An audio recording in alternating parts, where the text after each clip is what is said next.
Mapagpalayang gabi, Luzon, Visayas at Mindanao.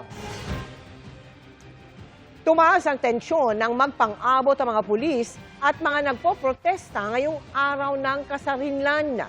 Kabilang sa panawagan, paghinto sa kontrol umano ng Amerika at panggigipit ng China. May pulis pang inisprayan ng pintura sa ulo ng lalaking aarestuhin sana niya dahil sa vandalismo. Nakatutok si Jonathan Andal. Naghihilahan sa barikadang may barbed wire ang mga pulis at rallyista. Independence Day ngayon! Dapat po! Hanggang sa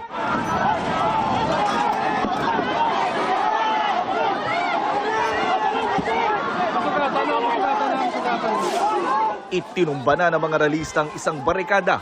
Nabuwag na ang harang. Nagpang-abot na ang mga pulis at nagpoprotesta.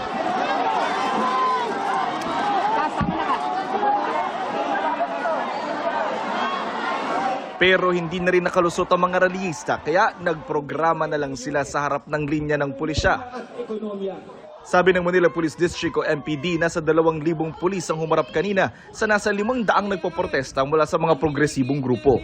Ngayong araw ng kalayaan, nakakagalit na ang pinangharang nila barbed wire. Kung simple traffic rerouting to, bakit barbed wire yung pinangharang sa mamamayan? Yung barbed wire po, yung barikada, part lang po yan ng seguridad na pinapairal po ng kapulisan. Ayaw namin manakit ng kababayan, ayaw din namin masaktan yung mga pulis natin.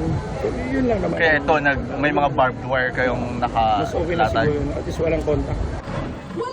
Nakuna naman ng pulisya ang lalaking ito na nagbabandalismo umano sa Center Island sa Calao gamit ang spray paint. Aarestuin sana siya ng nakasibilyang pulis pero bigla niya itong inisprayan ng pintura sa ulo. Nakatakbo ang lalaki at hindi na aresto. Ang kalayaan! Sa gitna ng kilos protesta kanina, nakamasid ang mga tauhan ng CHR o Commission on Human Rights. Sabi ni Congresswoman Rene Co ng Kabataan Party List na kasama sa protesta, gusto nilang lumapit sa Embahada ng Amerika para iparating ang kanilang mensahe na hindi pa rin daw tuluyang malaya ang Pilipinas na kinokontrol pa rin daw ng Amerika. Gusto natin umalis sila, no? Ibigay nila at makuha natin ang tunay na kalayaan natin. Kusang umalis sa mga rallyista matapos ang kanilang programa. Sabi ng Manila Police, sa kabila ng girian, wala namang nasaktan sa mga pulis at rallyista. Wala rin daw na aresto at walang kakasuhan. Sa kabuuan nga raw, naging mapayapa ang mga kilos protesta sa Maynila. So far po wala naman pong kaguluhan, so wala naman pong mga naaresto. Yung maximum tolerance na naipatupad naman po natin ng maayos po. Samantala, nagmarcha at nagkilos protesta rin ng iba't ibang grupo sa tanggapan naman ng Embahada ng China sa Hillpuyat Avenue sa Makati City. Panawagan nila labanan ng pangaharas at panghihimasok ng China sa Exclusive Economic Zone o EEZ ng bansa. Jonathan Andal, Nakatutok, 24 Oras. Milyong-milyong piso ang ari-arian umano ni Vice President Sara Duterte at kanyang asawa ang bagong ebidensyang isusumiti ng House Prosecution Panel sa impeachment trial. Hindi umano nakadeklara ang mga ito sa Statement of Assets, Liabilities and Net Worth ng BISE kahit required. Nakatutok si Tina Panganiban Perez. Naisumite na ang Articles of Impeachment sa Senado para sa paglilitis ni Vice President Sara Duterte. Pero may pahabol na bagong ebidensya ang House Prosecution Panel. Nadiskubre raw nila ang ilang ari-arian nina Duterte at asawang si Atty. Man Scarpio na hindi nakadeklara sa Statement of Assets, Liabilities and Net Worth ng BISE. Ang sabi ng House Impeachment Prosecutor na in charge sa naturang article, aabot sa milyong-milyong piso ang halaga ng mga hindi umano deklaradong assets. Meron pong ilang mga pag-aari na hindi po na-disclose sa kanya pong Statement of Assets, Liabilities, Net Worth over the course of all the years. Mga pag-aari po ito na nakalagay po sa mga listahan po ng mga opisina ng pamahalaan. I think this is of almost the same magnitude as the bank accounts. Ayon kay Representative Terry Ridon, hindi pa natalakay sa House Committee on Justice ang mga bagong ebidensyang ito. Isasama raw ng House Prosecution Panel ang mga ito sa pre-trial brief na isusumite sa Senate Impeachment Court. Hindi nagbigay ng detalye si Ridon kung ano itong mga assets na kanilang nakita. I think the more important point would be its non-disclosure, non-statement in the salience of the Vice President. And to be clear, yan po yung isa sa naging batayan ng conviction ni dating Supreme Court Justice Renato Corona. Sinisika pa naming kunan ng reaksyon dito ang kampo ng bise.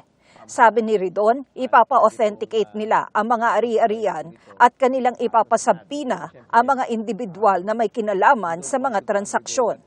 Pero pwede pa bang tanggapin ng Senate Impeachment Court ang bagong impormasyong ito? We cannot preempt the ruling of the impeachment court, no? But under the rules of court and under the pretrial order, notice of pretrial issued by the Senate Impeachment Court, when Gatchalian-led Senate Impeachment Court, this is allowed. Hinihinga namin ng komento dito ang Senado.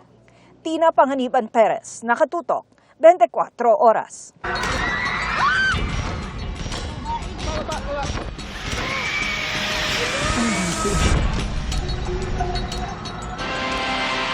Mga kapuso, bukod sa pagkain at malinis na inuming tubig, nangangailangan na rin ng mga gamot ang mga taga-Glan Sarangani. Marami na kasing nagkakasakit at ubos na ang mga gamot sa mga health center. Nakatutok live, si Maki Pulido. Maki! Sa mga mountain barangay, Emil, o yung mga barangay na nasa kabundukan ng Glan Sarangani, ay 5 araw nang nagtitiis na walang mainom na gamot ang mga nagdadayariya o LBM dahil sa maruming tubig.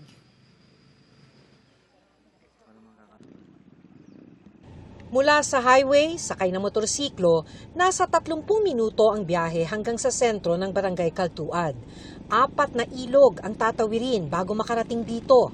Sa drone footage, makikita ang lawak ng tinabunan ng gumuhong lupa sa 2 purok ng barangay. Akala namin na hindi kami maipiktahan kasi po dun sa amin normal. Mga after half hour, nakita na po namin yung bundok gumuho. 3 residente yung natabunan ng lupa ng gumuho, yung bahaging yon ng bundok kung nasaan yung 2 purok ng barangay na ito. Pero parang nawawalan na sila ng pag-asa na ma-recover pa yung labi ng mga natabunan ng landslide dahil sa kawalan ng special equipment. Asawa ni Romel ang isa sa nabaon sa gumuhong lupa. Tungkol sa kalaom sa yuta, ma'am. Dahil po daw malalim yung lupa na malalim daw po yung lupa na anuhan sa kanyang asawa at bayaw. Kaya po hindi makuha na. Kaya po rin wala mong magawa ang mga tao. Mula nang lumindol noong Lunes ng umaga, marami na sa mga bata ang may diarrhea at lagnat dahil daw sa maruming tubig. Isa sa kanila ang 3 taong gulang na anak ni Maylene. Yung tubig namin, brown na to po talaga hanggang lumabas na po yung putik na inom na po talaga namin. Wala na po kaming choice eh. Nanghihina na ang panganay ni Maylene pero wala siyang mapainom na gamot. Yung health center po namin, ubos na po talaga yung mga gamot doon. At saka kailangan po namin yung tulong po kasi yung kita nyo naman po, yung kalsada namin, sobrang hirap na po talaga pumunta. May mga senior citizen ding namamaga ang mga paa nang madapa noong lumindol. Sabi ni Lola Nita, 73 years old, tinitiis na lang niya ang sakit dahil maliban sa napakalayo nila mula sa poblasyon, wala silang pera. Mahirap maglakad. Way kwarta na mo.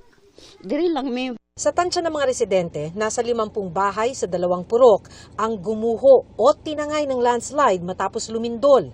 Ang mga nawala ng matitirhan, nakikisilong ngayon sa kanilang mga kaanak sa sentro ng barangay. Sobra kaming naghirap. Unang-una po, financially. Wala na kaming makukuhang pagkain doon sa area namin. Inabutan namin sa poblasyon ng kapitan ng barangay Kaltuad habang sinusundo ang relief packs at gamot para sa kanyang mga kabarangay. Naihatid na ang inisyal na tulong nitong hapon. Ang barangay Pangyan naman, malapit man sa highway, naghihintay pa rin ng tulong ang marami sa mga residente. Ang mga nasiraan ng bahay, nasa gilid ng kalsada, nagsisiksikan sa ilalim ng mga trapal o pinahiram na tent. Ang mga may sakit tulad ng asawa ni Surya na tumaas ang presyon, hindi makapagpagamot. Kahit piso walang laman yung bursa namin mag-asap. Dalhin sana namin sa ospital kaso wala kaming sasakyan, wala kaming pera, ma'am. Kaya, ayan, nagdasal na lang kami lahat dito para maging maayos yung asawa. Tinitiyak ng Mayor ng Glan Sarangani na patuloy ang paghatid ng relief pack sa mga malalayong lugar. Problema rin lang din daw yung petrolyo na ginagamit ng mga truck na naghahatid ng mga ito dahil hanggang sa ngayon, ayon sa Mayor, ay wala pa ring delivery ng gasolina at diesel. Emil? Maraming salamat, Maki Pulido. Nasa kote sa sumadsad na yate sa Manila Bay ang 4 na Taiwanese. Bukod sa immigration violation, nabistong nagtatapon din sila ng basura sa Manila Bay at may tinakasang kaso sa Taiwan. Nakatutok si Bam Alegre. Sumadsad ang yate na ito sa isang bahagi ng Manila Bay kagabi. Sakay ng rubber boat, rumesponde ang Philippine Coast Guard kasama ang Bureau of Immigration. Nang sumampa ang mga otoridad sa yate, nakumpirma nilang mga dayuhan ang sakay nito.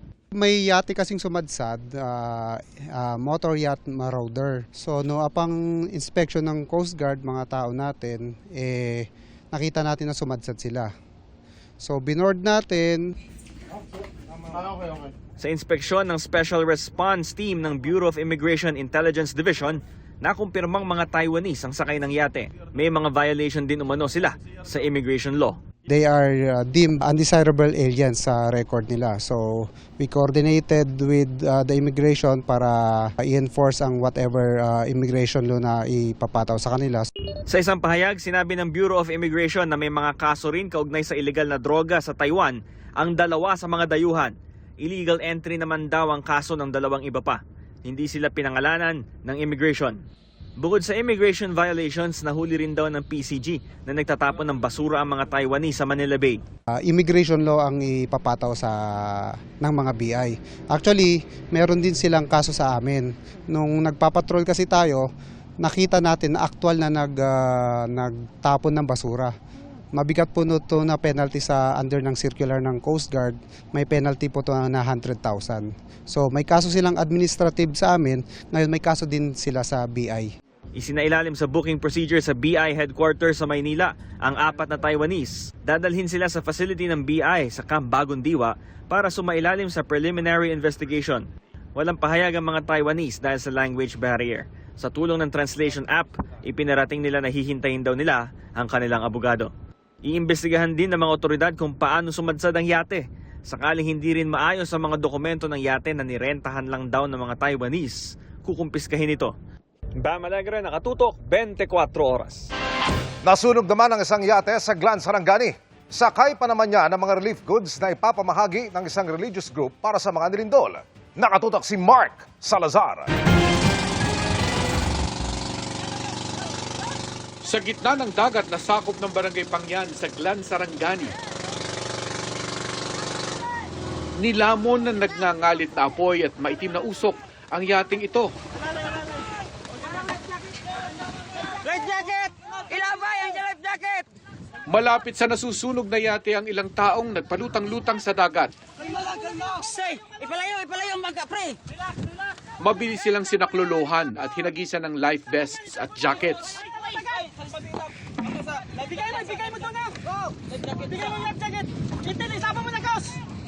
Ayon sa uploader, ligtas ang hindi bababa sa 6 na sakay ng yate na mga miyembro ng isang religious group sa Davao City. Papunta raw sana sila sa Barangay Margus para magsagawa ng relief operations sa mga nilindol doon.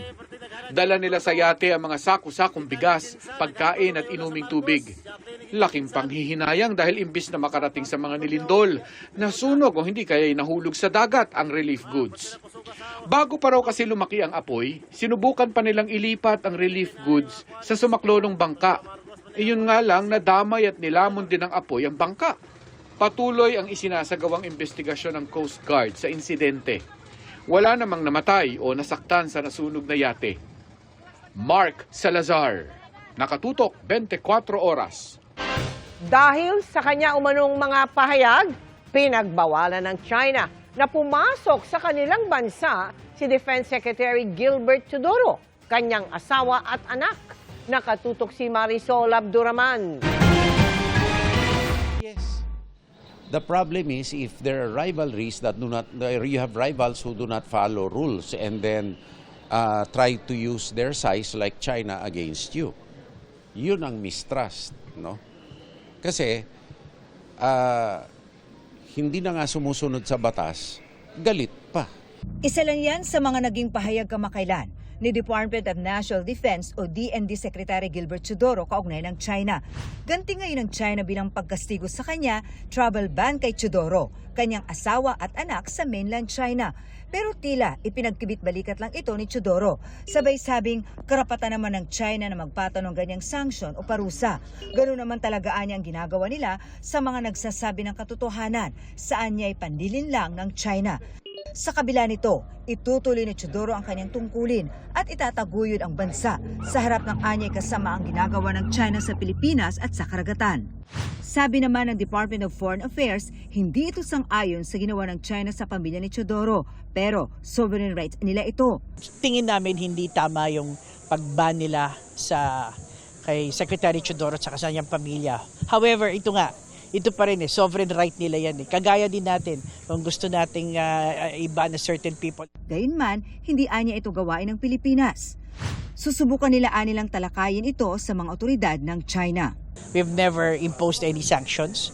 And kung meron man, then kung meron silang pagkakamali, then we have a diplomatic protest. Yun ang ginagawa natin. But we don't impose sanctions.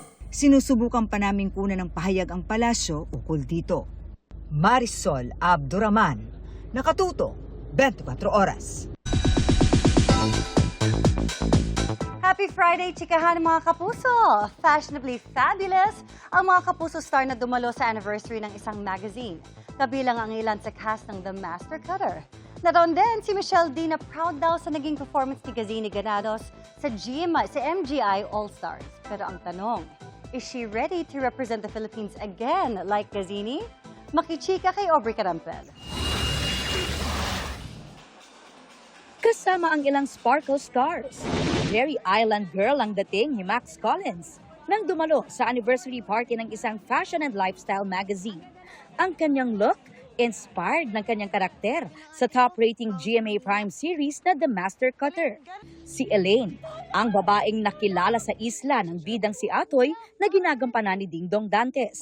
Pero sa pagbabalik ng kanyang karakter sa serye, nakilala na ang tunay niyang pagkatao bilang si Audrey Regalia. That's why ang hirap kasi before hindi ko maipaliwanag yung character ko kasi secret pa noon that I'm the Regalia family, 'di ba? So my dad is the kaaway of Atoy, ayun. So parang maraming lumabas this week. Nasa party rin ang co-star ni Max na si Charlie Fleming na very feminine in her black chic dress. Kabaliktaran nga ito ng kanyang boyish look sa serye as Carla. Thankful si Charlie na marami ang naaaliw sa kanyang karakter na very opposite ng kanyang personality. It's just been fun because it's been super weird to explore. I don't drive yet. Like, I don't have a license. But they've made it seem so real na kaya kong gawin. Super impressed ako. Really big thank you to Direct Dom and Kuya Dong because he's been teaching me and helping me. And he's like, don't worry, just have confidence. Nasa event din si Miss Universe Philippines 2023 Michelle D. na fresh from her hosting stint ng first edition ng Miss Grand International All-Star sa Thailand. Very proud daw si Michelle sa Pinay Beauty Queens na nagrepresent ng ating bansa, kabilang ang co-sparkle beauty queen na si Gazini Granados na nakapasok sa top 5. May plano rin kayang sumali si Michelle sa naturang pageant? I'm so proud of Gazini. I think the whole country is so proud of Gazini. Binigay naman talaga niya yung lahat ng makakaya niya. To answer your question, I never close doors. As soon as an opportunity opens or if there's a window, and as long as kaya ko pa, ilalaban ko talaga. Kasi I'm not ashamed to say na I'd love to represent the Philippines again. Aubrey Carampel, updated sa Showbiz Happening.